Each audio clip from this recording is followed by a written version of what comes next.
নমস্কার। আজকে একটা এই লাউটা দিয়ে আমি রান্না করব। লাউটা কত সুন্দর, কত বড়, খুব কচি, দেখে মনে হচ্ছে যে বুড়িয়ে গেছে, পুরোয়নি কিন্তু। লাউটা এরকম করে ছোট ছোট করে কেটে সেদ্ধ দিলাম, নুন দিয়ে সেদ্ধ করতে দিলাম। অন্য গ্যাসে একটা মাটির পাত্র চাপিয়ে দিয়েছি। এই ছোট চিংড়িগুলো নিয়েছি, কুচো চিংড়িগুলো তো নুন হলুদ দেবো, সামান্য হলুদ, সামান্য নুন দিয়ে মাখিয়ে নিতে হবে। গরম হয়ে গেছে, তেল দিচ্ছি, সর্ষের তেল। চিংড়ি মাছগুলো দিয়ে দিচ্ছি, ভেজে নিতে হবে সুন্দর করে। সিটি পড়লো, ফুল আঁচে দিয়েছিলাম, এবার বন্ধ করে দিয়েছি। লাউটা এবার সেদ্ধ হয়ে যাবে। মাছটা খুব সুন্দর করে ভেজে নিতে হবে, একদম মুচমুচে করে ভেজে নিয়েছি। তেল দিচ্ছি, দুটো এলাচ, দুটো লবঙ্গ আর দারুচিনি দিয়ে দিলাম, দুটো তেজপাতা তেলের মধ্যে দিয়ে দিলাম, অল্প পাঁচফোড়ন দিয়ে দিলাম, পেঁয়াজ দিয়ে দিলাম।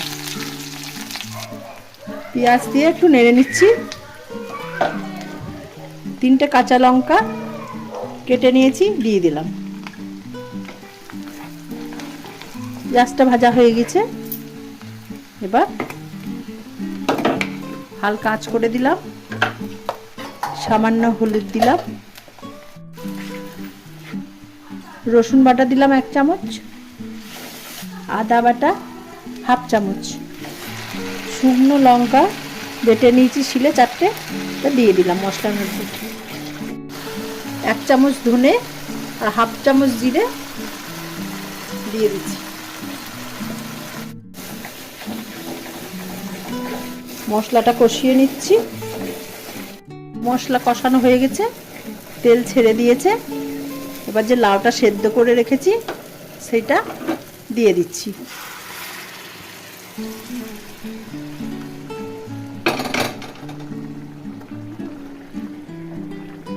নেড়ে নিচ্ছি।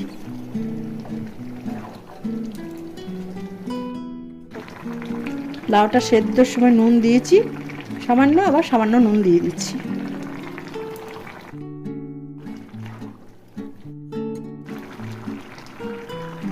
চিংড়িটা দিয়ে দিচ্ছি।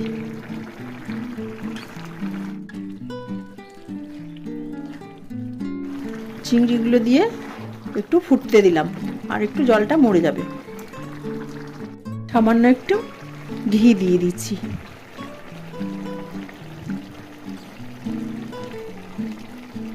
আপনারা রান্নাটা করে খেয়ে দেখবেন। আপনারা যে কমেন্ট করেন আমাকে, সেগুলো আমি পড়ে দেখি, সত্যি খুব ভালো লাগে।